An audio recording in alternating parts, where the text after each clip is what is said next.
My name is Fonda Ashby, and I'm 29 years old. 2 months before my wedding, my dad slid a folder across a conference table in Boston and told me it was the last thing he would ever give me. He is worth about $1.9 billion, most of it in Ford shops and bolts and valve bodies, and he had already decided what my fiancé was. James had answered one question at dinner. He said he keeps machines running. My dad heard Grease. He said, "No inheritance, no trust fund," in the same voice he uses for freight quotes, and then he asked if I wanted the parking validated. Nobody from my family came to the wedding. James stood in a rented Grange hall in front of 41 people, smiled at me, and said, "We'll be just fine." 6 months later, to the day, my parents found out what my husband actually does for a living. That was the easy part. What I had to do 11 days after that cost me more than the money ever did. Welcome back to Hidden Family Revenge. This is where we sit with the quiet ones. The women who kept the receipts in their heads, held the line without raising their voices, and walked out with their names intact. If a story here ever sounds like something you lived through, that isn't an accident. Drop a comment and be sure to subscribe. The engagement dinner was the second Sunday in July, at my parents' house on the hillside of Boston, 135 miles and 2.5 hours from where James and I live. My mother had the table set for 6 and a caterer for 4. My dad shook James Doyle's hand, looked at it a half-second longer than a handshake needs, and asked what he did. James said, "I keep machines running." He wasn't being cute. That is genuinely how he describes it, the way a nurse says she works nights. My dad nodded and asked which garage. James said he wasn't at a garage. My dad nodded again and moved on to the roast, and I watched my father file my fiancé away before the potatoes came around. My mother filled the quiet the way she always does. She told James that Ashby men had all worked with their hands too once, and she said once, like a door closing. My brother Theo laughed at something on his phone. Nobody asked James a second question. Here's the thing about my dad. He can tell you what he paid per share for a fastener plant in Erie in 2004, and what the freight was that quarter, and he remembers the name of the man who ran the loading dock. He is not a stupid man, and he is not a careless one. He simply did not need any more information, because he already had the only piece he considered relevant. Over coffee, he touched my wrist and said he'd like to see me at the office the following week. Just me. He said it pleasantly, the way he says everything, and I said yes, because I still thought it was going to be about the wedding. The office was on the 31st floor and smelled like carpet glue and money. Peter Ansel, my father's general counsel, was already sitting at the end of the table with a legal pad, which is how I knew it wasn't about the wedding. My dad pushed a folder toward me. Inside was a one-page summary of the discretionary trust my father had funded for me, $4.6 million, distributable at 30 at the trustee's discretion, and a second page moving the whole thing into the family foundation. He was the settler and Ansel was the trustee, which meant there was nothing in there anybody had to ask me about. He said, "No inheritance, no trust fund." He didn't raise his voice. He has never once raised his voice at me. He said the word poor only one time in the whole conversation, and he said it kindly, the way you'd describe weather. I asked him if he was going to meet James again, sit down with him, ask him anything at all. My dad capped his pen. He said, "People like that work for people like us." Then he asked Ansel to confirm the foundation transfer date, and Ansel said the paperwork had been drawn on the 29th of June. I did the arithmetic in the elevator. The 29th of June was 2 weeks before the dinner where he shook my husband's hand and asked which garage. He had never intended to ask a question. He had come to that table with the answer already notarized. I carried the folder out past the reception desk with the fresh lilies, and I did not open it again for 2.5 hours, the whole drive west, past the reservoirs, into the hills where the radio stations start to break up. James was in the driveway with the hood up on his truck. He wiped his hands before he touched me. I should tell you what I do, because it is the whole spine of this. I teach welding and manufacturing at Bellamy Falls Regional Technical High School in Berkshire County, in western Massachusetts. 7th year. 12 booths, A plasma table older than most of my students. A fume extraction system that needs 20 minutes to come up to pressure, which is why I unlock the roll-up door at 6:10 every morning instead of 7. 22 kids in the program, 9 of them seniors. In September, the shop smells like hot steel and shielding gas and the coffee I burn in the corner pot. And by June, it smells like the same 3 things plus sunscreen. My best student is Reina Ocampo, 17, who lays a bead so clean the other kids photograph it. My most stubborn is Bryce Tanner, 18, who has never once gotten a thing right on the first attempt and has also never once quit. I buy rod with my own card when the supply line runs dry, which is most Februaries, and I don't tell anybody, because the day you start telling people is the day it becomes a budget line somebody can cut. I kept my last name when I married James. Ashby. In that building, it means nothing. It is just the name on the sign-out sheet and the name kids say wrong for the first 2 weeks. Miss Ashby, and then get right. Nobody in Bellamy Falls has ever connected me to the company that makes the flange bolts in the hardware aisle at the Agway. I liked it that way for 7 years. There was an envelope from the district office on my desk that Monday. I put my coffee on it and taught 4 periods before I opened it. We got married on Saturday, September 20th, 2025, at the Grange Hall on the flat by the river, because it was $90 for the day and it has good light in the afternoon. 41 people. Borrowed chairs from the Methodist church. Raina's mother made the cake and refused to be paid for it, and then complained about the humidity the entire reception because the buttercream was sliding. 2 chairs in the front row stayed empty. I had put the names on them out of some stubbornness I'm not proud of, and my mother-in-law quietly turned the cards face down before the ceremony started, which was the kindest thing anybody did for me that year. My brother Theo drove out from Boston and stayed 20 minutes. He hugged me at the door, said, "You look really happy, Fawn," and apologized with his eyes instead of his mouth, and then his car was gone before the toasts. Somebody's uncle asked James, loud enough for the room, how 2 teachers' salaries were going to work without the in-laws behind them. James is not a fast talker. He waited long enough that the room got uncomfortable. Then he put his hand flat on the table and said, "We'll be just fine." That was all. He didn't explain. He didn't defend. He didn't correct the man about the 2 teachers' salaries part. I found out 3 weeks later that he had paid for the hall and the chairs and the tent rental, with 3 weeks of overtime he had worked in August and never mentioned. He hadn't done it to make a point. He'd done it because the bill came, and he had hands. That night we drove back up the hill to a rented house with a half-story and a wood stove, and I stood in the kitchen in my dress and washed the coffee urn, and I remember thinking that I had never in my life felt less like an Ashby, and never once minded it. 6 months later, to the day, that sentence got tested in a way neither of us saw coming. The envelope on my desk had been the schedule for the October budget hearing, and the hearing went the way those things go, which is politely and badly. Enrollment across the district is down. The regional committee was reviewing every Chapter 74 program, which is the state approval that makes a vocational program a real vocational program, and not a hobby with a fire extinguisher. Harlan Voss, our superintendent, is not a villain. He's a tired man with a spreadsheet and 11 towns to answer to. He said welding and manufacturing was in the review group. Review group means 2 years, and then either a merge or a close. I stood up with my folder.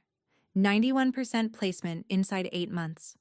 Starting wage in this county for a certified kid, $24 an hour with benefits. A waiting list of 11 students for 12 booths. Loretta Pike, who chairs the committee, wrote all of it down, and I could tell she believed me, and I could also tell it wasn't going to matter, because nobody in that room disagreed with me. There just wasn't any money. Afterward, the district's business manager walked me to my car and said something that stuck to me for months, in a nice way at first. She said the only reason my consumables line had held steady the last 2 years was a gift account called Friends of Bellamy Falls Technical. $18,000 a year. I had asked about it once, 2 years back. She had told me then what she told me again in the parking lot, which is that it comes through a donor-advised fund. The donor is anonymous by law, and the district is not permitted to tell me anything else even if it wanted to. Every November, I sign a thank you letter to the anonymous donors on behalf of the program, 4 years running. It goes out on district letterhead with my title under my name, Program Director, Welding and Manufacturing Technologies, and it says warm, true things about what the money bought. I also write the shop newsletter, rebuild the compressor when it grenades, chair the advisory committee, run the open house, and stay until 6 on Thursdays so Bryce can run a beat again with nobody watching. I used to tell that as a funny story about myself. The woman who does everything. James listened to the whole routine one night in November while he ate reheated chili standing up at the counter, still in his work pants, and when I finished he asked one question. He said, "Who helps you?" I said the custodians are great. He said that wasn't the question. I said something about how the district is stretched, and he said that wasn't the question either. And then he let it go, because he is not a man who pushes, and went to bed at 9 because he gets up at 4:40. I sat at the kitchen table and got the binder out. 4 letters, 4 years. And every one of them, when I looked at the file properties and the formatting and the little curled apostrophes that my computer doesn't make, had been drafted somewhere else and sent to me to sign. I had never once noticed. 4 Novembers, 4 letters, and I had signed every one of them in the 90 seconds between a fire drill and 5th period, the way you sign a field trip form. It had never occurred to me to wonder who writes a thank you note to a person nobody is allowed to name. I put the binder back on the shelf between the safety inspections and the equipment manuals, and I told myself I would ask the business office about it in the morning, and then a compressor line let go on Tuesday, and I did not ask anybody anything for 8 more weeks. My mother called on a Sunday night in November, which is when she calls, because Sunday night is when a person's defenses are lowest, and Vivian Ashby knows that the way a mechanic knows a bad bearing by sound. She did not tell me to leave my husband. She has never in her life said a sentence that direct. What she proposed was a quiet period. No photographs anywhere public. Don't use the Ashby name at professional things. Just for now. Let it cool off through the winter and we'll all revisit in the spring when your father has had some distance. She said, "I'm only saying this to help you." 3 separate times. And the terrible part is that she believes it, all the way down. She asked about my program the way you ask about a hobby, and I heard myself downplaying it, the way I always do with her, and I hated the sound of my own voice doing it. Then, near the end, she said something offhand while she was looking for her glasses. She said it was probably simpler this way anyway, since your father took your name off the foundation roster in August. I said, "What roster?" She said the junior board. "The one you've been on since you were 25, honey." I had never attended a meeting. I had never seen a document. But my name had apparently been sitting on the letterhead of my family's charitable foundation for 4 years, doing whatever it is a name does when it sits on letterhead. I hung up and stood in the kitchen with the light off. If my name had been on their paper for 4 years, then somewhere out there was a stack of things my name had already agreed to. The gas bill went up in November. Argon and carbon dioxide mix, the shielding gas that keeps the air off the puddle, and the price on it moves like anything else on a truck. At the same time, the district trimmed the consumables line by 15% across all the shops, which is the kind of decision that looks reasonable on paper and lands entirely on the 3rd week of February. I did the math on a napkin at my kitchen table on a Tuesday and figured we'd run dry somewhere around the 4th marking period. So I paid $840 for a pallet of wire out of our checking account and had it delivered to the loading dock on a Friday, and I signed for it myself. And I didn't tell James, because James works 9 and 10-hour days and comes home with slag burns on his forearms and does not need to know that his wife just bought consumables for a public school. I told myself it was a bridge. It was 2 months of instruction for 9 seniors. Here's the part I want you to hear, because it's the part I got wrong for a decade. I was proud of that $840. Not smug about it. Proud. Quietly. The way you're proud of a scar. It was proof that nothing in my classroom had ever come from my father. That was the whole architecture of my life, and I never once inspected it. 2 weeks later, the business manager stopped me in the hallway by the trophy case, friendly as anything, and mentioned that the friend's account was running late this quarter. Not cancelled. Late. She said it happens. She said it had never happened before. My husband gets up at 4:40 in the morning. He is quiet about it, boots in his hand until he's past the bedroom door, and he leaves in a 2011 pickup with a toolbox bolted in the bed and comes home somewhere between 5 and 7 at night. He has a burn scar on his right forearm shaped like the state of Florida, and he'll tell you it was from a bad ceiling job in 2019 if you ask, which almost nobody does. In the evenings he reads blue softcover manuals, the kind with the binding that cracks, and a stack of code books with tabs sticking out the side. I used to call it his shift. That's the word I used, for a year and a half of knowing him and 6 months of being married to him. His shift. The truth is, I had never been to his work. Not once. He'd offered twice. Both times something came up, and both times the thing that came up was mine. In December, I went out to his truck to get the ice scraper and I opened the center console and found a cigar box. The flat kind, rusted at the hinge from riding around in a truck for years. Inside was a steel hand stamp, heavier than it looked, with a die on the end and a number in it, and a nest of shop rags around it so it wouldn't rattle. Somebody had put a strip of white tape across the lid and written on it in pencil, in James's blocky capitals. It said, "Do not lend." I put it back exactly the way I found it and closed the console and did not ask him about it, and I want you to notice that because I noticed it later. In December, my mother invited me to the Foundation's gala, which in our family is not a different word from summoned. James had a night class to proctor. I told him that was fine, and it was. And it was also convenient, because I did not want him in that room. That is a thing I did, and I'm not going to dress it up. The gala was at a hotel with a 2-story lobby and a harpist. I found my place card at table 14 by the service door, where the waiters swing through with the trays and you eat your entire dinner in a small wind.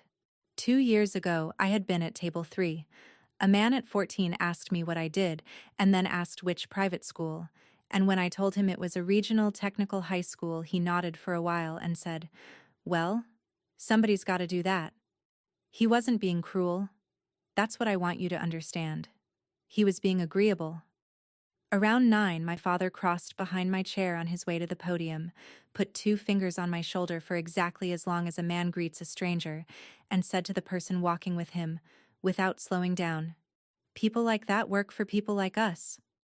I don't know if he knew I could hear him. I've decided it doesn't matter. On the way out, I passed the donor board on the easel by the coat check and read the whole thing, because I read everything now. Down in the small type, under the Foundation's mark, was a line item, Friends of Bellamy Falls Technical. I sat at table 14 for another 40 minutes, because leaving early would have been a story, and stories cost more than dinners. If you've ever smiled your way through a room that had already priced you, you know what those 40 minutes are worth. Tell me in the comments where you were sitting when it happened to you, and subscribe, because the next part is where I stopped smiling. In January, I had a conference with Reina Ocampo's mother. Mrs. Ocampo cleans rooms at a resort over the New York line and has done it for 19 years, and she came in her work clothes on her lunch break and sat with her hands folded and her back very straight. She wanted Reina moved to the AP track. She said, and I am quoting her because I've thought about it 100 times since, "She is better than this place." I did not argue with her because she is not wrong to want more for her daughter, and because arguing with a mother about her child's future is a thing only a fool does. I put numbers on the table instead.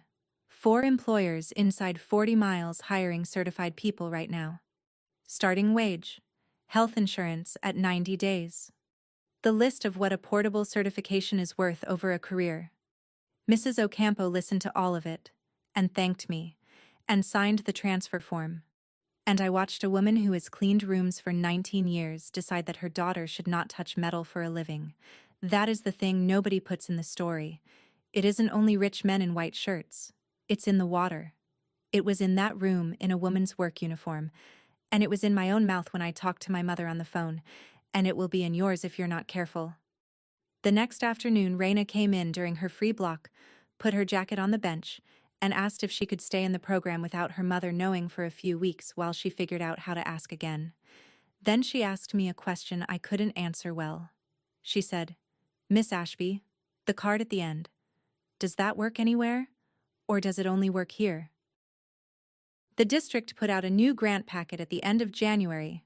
Standard stuff, a compliance binder for the auditors, and on page 9 there was a table of gift accounts with the administering fund listed beside each one. Friends of Bellamy Falls Technical, and beside it, the name of the donor-advised fund that administers it. I knew the name. I had seen it on a Christmas card. It is the fund my mother runs out of the family foundation, the one whose junior board I had apparently been sitting on since I was 25. $18,000 a year. 4 years. I went down the list of what that had bought, and I could name every item, because I had unpacked most of it myself. The rod, the gas, the auto-darkening helmets we bought in a lot of 15. The bench grinder I had believed came from the Alumni Association because that's what the tag said. "I want to be clear about something," I had asked. 2 years earlier, I stood in the business office and asked directly where the money came from, and I was told, correctly, that a donor-advised fund makes the gift and the donor is anonymous by law and the district cannot disclose. That is a real rule. It exists to protect ordinary people who don't want their names on things. It also works beautifully for the other kind. I sat in my truck in the school lot for 11 minutes with the heat running. Every year of my adult life, I had been keeping a careful ledger in my head of everything I had refused to take from my father, and the ledger was fiction. He had been paying for my shop since before I got engaged, and I was the one who signed the thank you notes. I did not go home. I drove 18 miles east to Pittsfield without calling first. The training center sits behind a fence off a county road, a long metal building with a gravel lot full of work trucks and a hand-painted sign. It is a joint apprenticeship training center, which means the union and the contractors run it together, and it exists to turn people into tradesmen and keep tradesmen current. I walked in the man door and nobody stopped me, because I was a woman in a school district fleece and I looked like I belonged. And it turns out that in that building I did. The first thing you see is the wall. 200 and some welder qualification cards under plexiglass, each one with a photograph, a name, a process, a position, a date. Men and women. A guy who looked 70. A girl who looked younger than my seniors. The second thing you see is the floor. 2 long rows of booths. 60 people working, the hoods dropping in a ripple like birds. James was in booth 9. He had his hand on the shoulder of a heavyset man about 40 who was trying to run vertical up and losing the puddle every time, and I watched my husband take the man's wrist and move it maybe a quarter inch and step back. The man tried it again. It held. He looked up at James like he'd been handed something. I stood inside the door for 15 minutes, and not one person recognized me, which is the correct outcome, because in that building the name Ashby is a bolt you buy by the box. On the wall by the office was a whiteboard of the month's testing schedule, companies sending people in to be qualified. Third line from the top, in blue marker, Ashby Holdings, Springfield. Ray Kessler runs the place. 58, gravel voice, the kind of man who talks to you with a coffee cup in his hand and never once looks at a phone. He walked me around because I asked him to, and he explained the whole business like it was the most ordinary thing in the world, which to him, it is. Structural steel that holds weight gets welded to a code, he said. D1.1, the structural welding code. Every welder on that job has to hold a current qualification card for the process and the position. Every procedure has to be written down and qualified, and somebody independent has to sign that it was done and that it was right, that somebody is a certified welding inspector. Ray said James sat for the CWI in 2021, after 10 years in the trade as a millwright, and picked up the educator certification in 2023, which is why he can proctor tests here. He pulled a steel hand stamp out of a drawer to show me, identical to the one in the cigar box in the truck. And he set it in my palm. He said, "That's the whole job right there." I asked him what happens if an inspector ever lends one of those to somebody. Ray laughed once with no humor in it. He said the man loses his certification, loses the work, and every card he ever signed goes into question, so nobody worth anything ever does it, and that's why the tape on your husband says what it says. Then he said the sentence I have thought about every week since. He said, "A signature isn't worth what somebody paid for it. It's worth what happens if you're wrong." On the way out I asked, because I am my father's daughter in the ways I like least, what a man makes doing this. Ray said James cleared $104,000 last year with the overtime. Not rich, just not for sale. I drove home and got the binder out and looked at 4 thank you letters with my signature on the bottom of every one. I wrote to the business office on the first Monday in February. It was 4 sentences. The welding and manufacturing program declines the Friends of Bellamy Falls technical disbursement for the current quarter and going forward. Please remove my name as signatory on donor correspondence. Please direct any questions to me. Thank you. Voss called me within the hour and he was decent about it, which made it worse. He asked if I understood what I was doing. He said there is no line in the district budget that produces $18,000 in February. He said he could maybe find 4. I said I understood.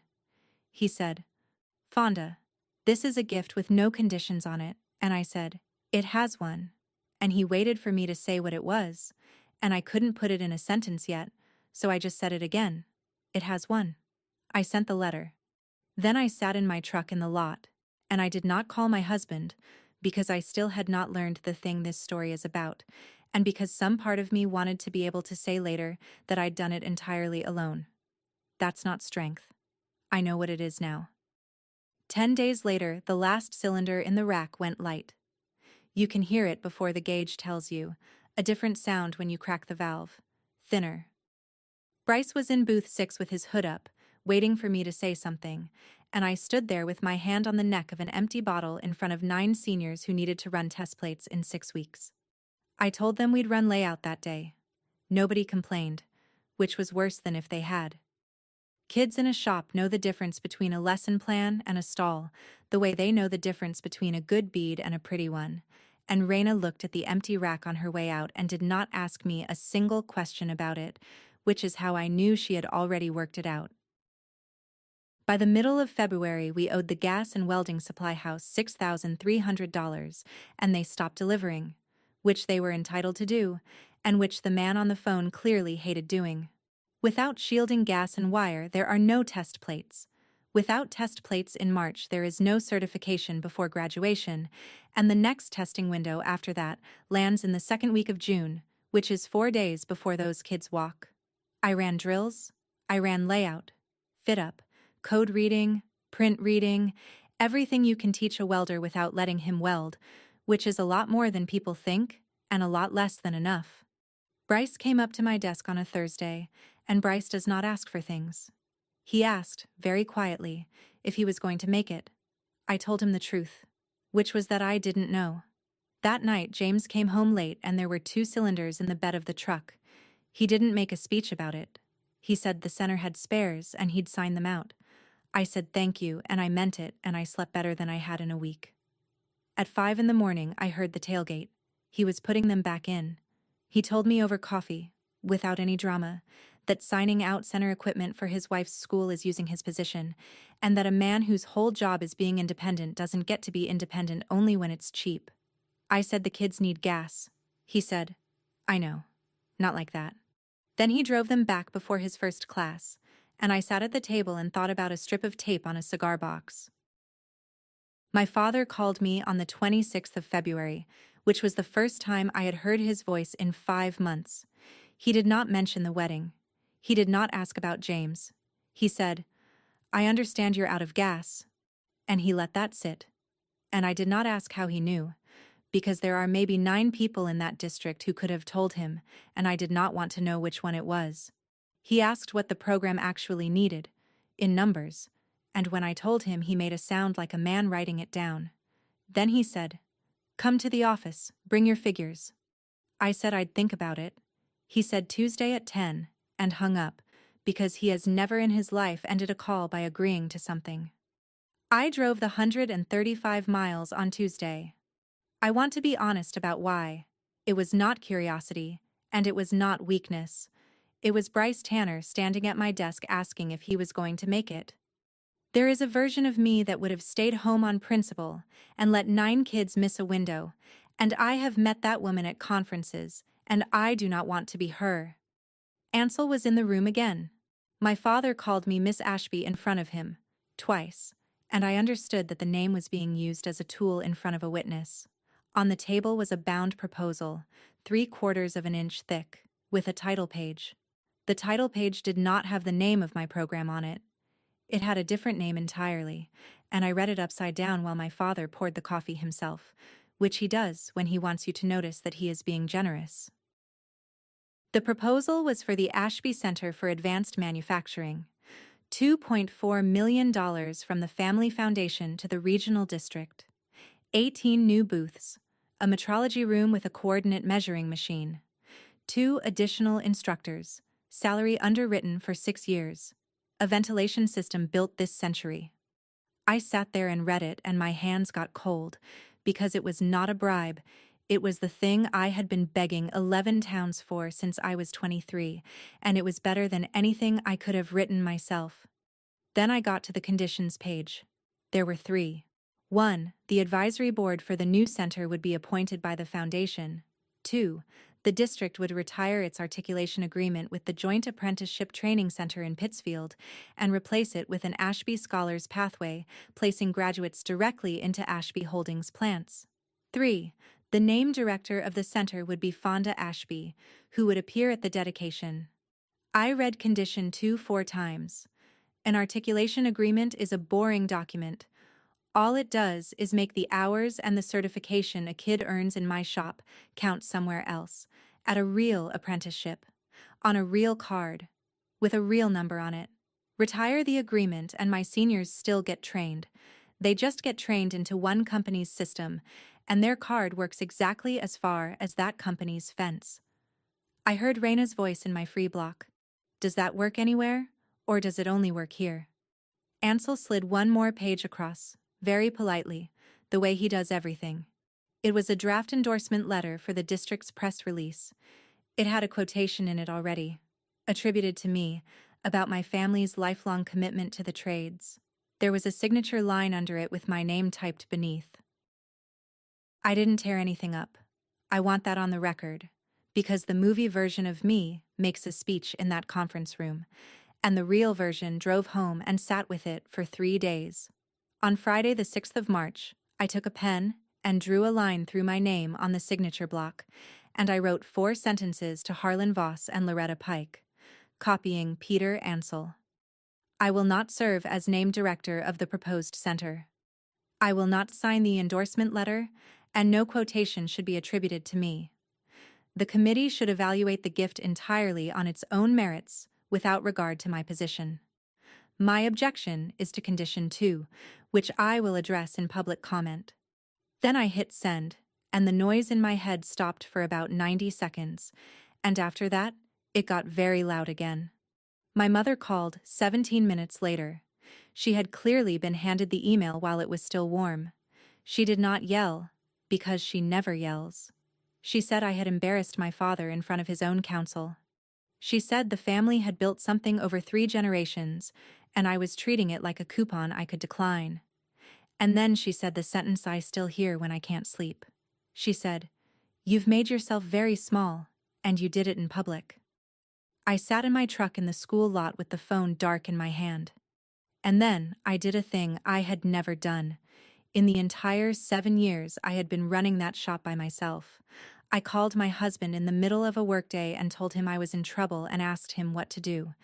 He was in a stairwell somewhere with the acoustics of a stairwell. He didn't tell me I'd been brave, and he didn't tell me I'd been reckless. He asked me what the kids actually need in order to be certified in June, and made me say it out loud in order. And then he said, "Okay, that's a list. Lists are doable." I wrote it on the back of a purchase order in the truck. There were 7 items on it. 6 of them required me to ask somebody for something. My father asked me to drive out to Springfield the following Thursday, 55 miles down the valley, to the Ford shop that was the first thing he ever bought. I went. I'm still not sure why, except that he asked instead of instructing, and he had not done that in a long time. He walked me down a hallway by the time clock where the photographs are. There is one from 1971 of a crew standing in front of a 500-ton press, and my father put his finger on a thin man in the second row and said, "That's my father." I knew the face from exactly one picture at home. Then he told me the part I had never heard. In February of that year, the man caught his hand in a die and lost 3 fingers, and he was back on the floor as a die setter in 7 weeks, and he worked 20 more years with that hand because the alternative was nothing. My dad was 11. He said he was standing at the door at the end of the hallway, right there, and he pointed. When he heard the press cycle and heard the men start yelling, he said it very evenly. He is not a man who performs feeling. For about 90 seconds in that hallway, I loved my father the way I did when I was 6. Then he took his hand off the glass and said, "I climbed out of that so my children wouldn't have to climb back in." I said, "James is not climbing into anything. He's the man who says whether the press is safe." My father said, "That's what they told my father too." And that was it. He didn't change. He explained. Those are different things, and I had spent 29 years confusing them.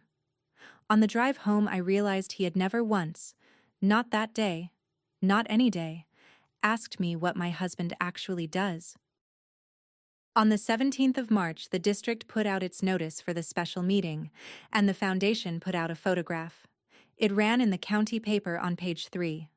My brother Theo, 26 years old, in a clean canvas jacket that had never been near a grinder, standing in front of booth 4 in my shop, in my building, on a Tuesday when I was at a curriculum meeting in another town and nobody thought to tell me. He texted me that night. He said, "It's just a photo, Fawn." And that's the thing about Theo. He isn't cruel. He has simply never in his life had to find out what his own signature is worth, because nothing has ever been at stake on the other end of it. He'd stand for a picture. He'd stand for the other side's picture too, if the other side had a photographer and my mother had asked him nicely. I looked at that photo for a long time. My brother posed in front of a machine he cannot turn on, and I understood that there was nobody left inside my family who was going to say a word for me. I had been counting on him without admitting it, not to fight anybody. Just to be somewhere in the room and be slightly on my side, the way he was for 20 minutes at my wedding. That was the last piece of scaffolding, and it came down in a newspaper on a Tuesday. And after that, the arithmetic was very simple, because there was nothing left to protect, except the thing I actually cared about. My brother stood in my shop in a clean jacket next to a machine he can't switch on, and let the county paper take his picture. If you've got a sibling who takes the easy chair every single time, you already know that particular kind of quiet. Tell me about yours in the comments. And subscribe, because everything that mattered happened in the days I had left. Here is what nobody films. I filed a Chapter 74 articulation agreement package with the state, which is 9 pages and an attachment schedule and takes 2 evenings if you have never done one, and I had never done one. I drove to Pittsfield and asked Ray Kessler whether the training center would accept our students' hours and test them, and Ray said yes in about 4 seconds, and then spent an hour and a half telling me exactly which forms would get it kicked back. I asked the accredited test facility to open on a Saturday in May for 9 high school seniors, and they said yes if I could guarantee the plates and the gas. I drove to 4 employers inside 40 miles, a bridge fabricator, a paper mill, a valve shop, a company that builds sap evaporators, and asked each of them for a letter saying they would interview certified graduates. All 4 wrote one. The Alumni Association put in $1,100. The local union hall put in $2,500 and would not let me thank them formally because they said it would look like recruiting. The District Teachers Association voted $2,000 out of its own hardship fund. 2 retired shop teachers sent checks. Bryce Tanner's grandmother sent $40 in an envelope with no note. It came to $6,300 and change, and I stood in the supply house parking lot and cried exactly once for about a minute, and then went in and paid the account. Every single one of those things required me to ask a human being for help, out loud, which I had spent my adult life arranging never to do. James did the opposite. He wrote a one-page recusal letter to Ray removing himself from anything involving my district and anything involving Ashby Holdings, and he filed it before anybody asked him to, and he did not tell me until it was done. Ray asked me one question at the door. He said, "Who's going to say all this at the meeting?" On Friday the 20th of March, 6 months to the day after I got married in a Grange Hall, the valve body line in Springfield stopped. It wasn't a fire or a lawsuit or anything with a siren. A third-party audit found that 40 welders on that line were carrying qualification cards with no continuity records behind them, which means that on paper the qualifications had lapsed, which means the welds could not be certified, which means the parts could not ship. 40 men and women had to be requalified before a delivery date in May. There is exactly one accredited test facility within a workable radius that can put 40 people through in that window, and it is a metal building behind a fence off a county road in Pittsfield. The scheduling sheet came over to Springfield on a Friday afternoon. It listed the facility, the dates, the processes, and the examiner assigned. J. Doyle, CWI. My mother saw it first, because she was at the office that day for a foundation meeting, and she read it out loud before she understood what she was reading. My father took the paper from her. My brother told me later that neither of them said anything for a long time, not because their son-in-law turned out to be rich. He isn't. He makes $104,000 a year and drives a truck with 190,000 miles on it. They went quiet because 40 of their welders and one delivery date, and about $11 million of valve bodies were all sitting behind a signature belonging to the man my father had called poor at his own dinner table. James recused himself the same afternoon, in writing, before anyone from my family called anybody. The center assigned a different examiner. No favors, no leverage, nobody punished. That evening, my father called me for the second time in 6 months and asked me a question he had never once asked. He said, "What exactly does your husband do?" He tried to buy him first. Of course he did. That's not an insult. It's a description of the only tool he trusts. On the 24th of March, my father offered James a position in-house at Ashby Holdings, corporate director of welding quality, 3 times what he makes now, a vehicle, and a title with the word chief, available in 2 years. James took the call in the driveway with the tailgate down, and I stood in the kitchen window and watched him listen for a long time, because he does listen. Then he said the only sentence he said in the whole conversation that I could hear through the glass. He said, "Then my signature would be worth what you paid for it." My father did not understand that as a refusal. He understood it as an opening position. He called back twice that week. Here's what I've come to believe about men like my father. It isn't that they think everything is for sale. It's that they have genuinely never met a thing that wasn't. So when they run into one, they assume they haven't found the price yet. He couldn't find James's. So he came back around to the daughter because he had been finding my price my whole life without ever having to name it out loud. And this time he named it. He called on the 29th. He said he'd be at the meeting on Tuesday. He said if I would stand with the gift, he would say something in that room he had never said anywhere. And then he told me exactly what he was willing to say out loud about my husband, in front of my colleagues and my students and their parents. And I understood, finally and completely, what my father thought I was worth. The special meeting of the Regional School Committee was Tuesday the 31st of March, 6:30 in the evening, in the district office meeting room, which has industrial carpet, 7 rows of stacking chairs, a microphone that pops, and a clock on the wall that somebody has to reset every spring. 60 people came. That room has never held 60 people for anything except a redistricting fight. My colleagues came. Parents came. Raina came with her mother, who did not look at me when they sat down. Bryce came in his work boots and sat by the door like he might have to leave. Ray Kessler drove 18 miles and stood at the back with his arms crossed. 2 reporters from the county paper, Theo, in the second row, on his phone. James sat in the last row on the aisle and did not take his jacket off.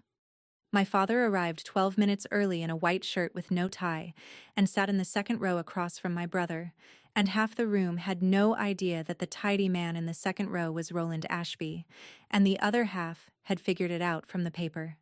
He met me in the hallway by the water fountain at 6:20. He didn't waste it. He said that when the chair opened public comment, he would stand up and say, in front of all these people, that he had been wrong about my husband, that James's work is real work, and that he was proud of the man his daughter married. He knew what he was offering. That was the point.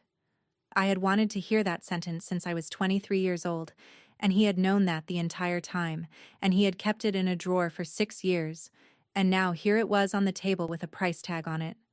He said, "All you have to do is stand with the gift."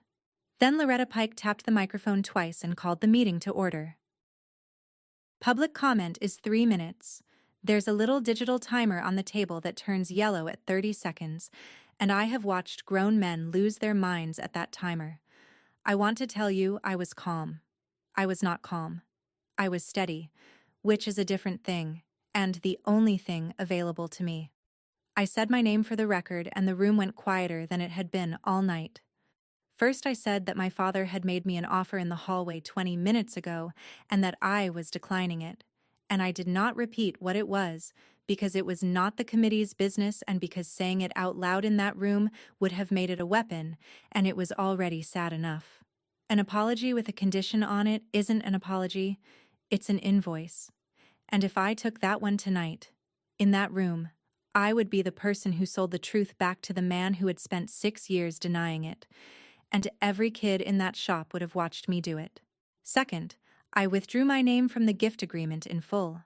I told the committee they should evaluate $2.4 million on its merits, that I had no standing to tell 11 towns to turn down a building, and that I would not be its director and would not appear at any dedication. They could have the money, they could not have my face on it. Third, I put a folder on the table, the articulation package, filed with the state on the 19th. Letters from 4 employers. A Saturday test date in May at an accredited facility, because the next regular window is 4 days before graduation, and I was not gambling 9 kids on it. $6,300 of gas and wire already paid for by an alumni association, a union hall, a teachers association hardship fund, 2 retired shop teachers, and a grandmother in Dalton.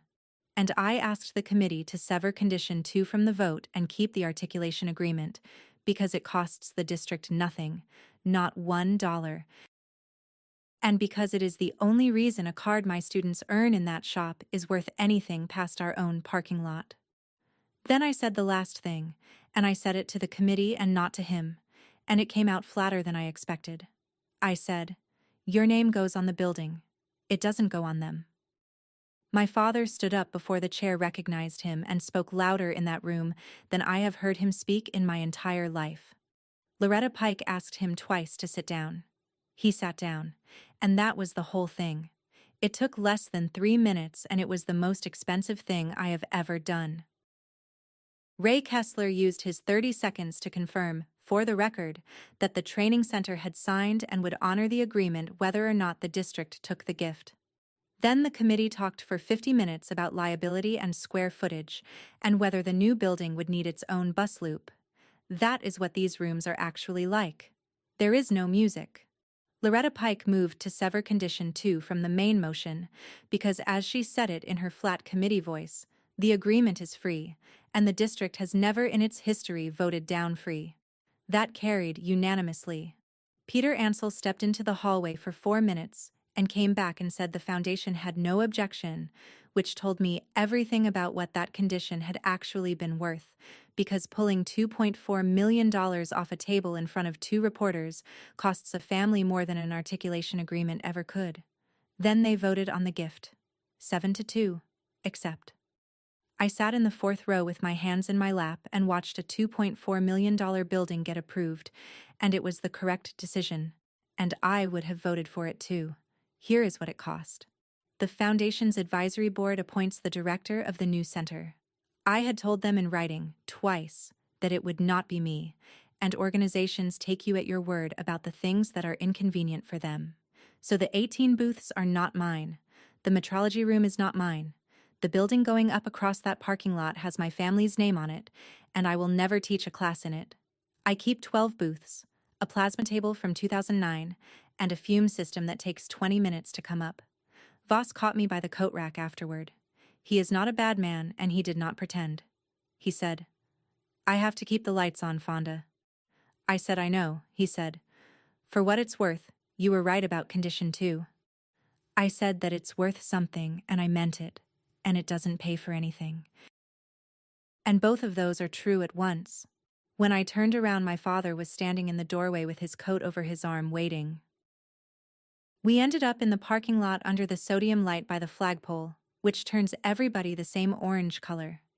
He did not apologize. I hadn't expected him to, but there is a difference between not expecting a thing and having watched it get taken off the table by your own hand an hour earlier. He asked me if I had any idea what I had just turned down. He wasn't being sarcastic. He genuinely wanted to know whether I had understood the size of it, because in his world a person who refuses something that large must have failed to read the number. I said I understood it exactly. I said I'd understood it in the hallway before he finished the sentence. He looked at me for a second with an expression I've only seen on him twice, and then he put his coat on and said goodnight, and walked to a 10-year-old sedan he still drives because he thinks new cars are a tell. He will not say that sentence now. Not this year, not at a hospital bedside, not in a letter. I gave it up in a hallway, and I knew what I was doing while I did it. And that is the thing about a real choice. Nobody takes it from you. You hand it over. James was waiting at the truck with the passenger door already open. He didn't ask how it went, because he'd sat through all of it. He didn't say anything at all until I got my seatbelt on. Then I looked at the cigar box sitting in the console with the tape on the lid, and I heard myself say it before I decided to. I said, "We'll be just fine." The Saturday came in the second week of May, warm enough that the doors were open. 9 seniors, 9 sets of plates, at the training center in Pittsfield, with the wall of cards by the door. Ray proctored. He put them in the booths in the order they'd asked to go, which meant Bryce first, because Bryce wanted it over with. James drove us out, and then sat in the truck in the gravel lot for 4.5 hours with a thermos and a codebook, because his wife is their teacher, and there is no version of him that walks through that door on that day. I brought him a sandwich at noon, and he ate it on the tailgate, and asked how they were doing, and I said fine, and he said good, and did not come in. 8 passed on the first go. Bryce's plate failed the bend test on the face side, a hair of lack of fusion at the toe, and Ray showed him exactly where and asked if he wanted to run it again after lunch, and Bryce said yes, before the question was finished. He passed the second one. Raina went last and did not need to. When the cards came back 6 weeks later, they had photographs on them, and each kid's own name, and a number, and the signature of an examiner who has never met me. That's the point. That is the entire point. It is worth something precisely because nobody in my family had anything to do with it, and because if it were ever wrong, somebody would lose their livelihood over it. Raina came back by the shop the week they arrived, held hers up in the doorway, and turned it over twice, and asked me the same question she asked me in January. And this time, I got to answer it properly. It works anywhere in the country somebody is building something that has to hold. They poured the footings for the Ashby Center for Advanced Manufacturing in June. You can see it from my roll-up door, across the lot. The bronze plaque is already cast and sitting in the front office in a crate, and the letters are about 6 inches tall. My brother cut the ribbon in September with a pair of oversized scissors and a good jacket. My father did not call. My mother sent a birthday card in October with a check in it and no signature, which I have not cashed and have not thrown away, and I don't know yet which of those 2 things I'm going to end up doing. My fall enrollment is 19, 3 fewer than last year, because principals do not fill seats. I still open the roll-up door at 6:10. Raina Ocampo took an apprenticeship slot at the training center in Pittsfield, first year, and her mother drove out to my shop once in August, stood inside the door and looked at the booths for a while without saying anything, and then shook my hand. The cigar box is still in the console of the truck with the tape across the lid, and it still says the same thing in pencil, and now I know exactly what it means. I spent 29 years believing that being independent meant never taking anything from anybody, and it took a room full of stacking chairs and a bronze plaque with my own last name on it to teach me that independence is only ever the right to choose who you owe, and that a signature is worth exactly as much as the times you were willing not to give it. That's my story. 4 thank you letters I never read, 1 empty cylinder in February, 1 card with a kid's own name on it. If somebody in your life is offering you money that comes with a quiet condition attached, read the signature line before you read the number. Then decide whose name you want on it. Thank you for being here. Drop a comment, hit subscribe, and I'll see you in the next one.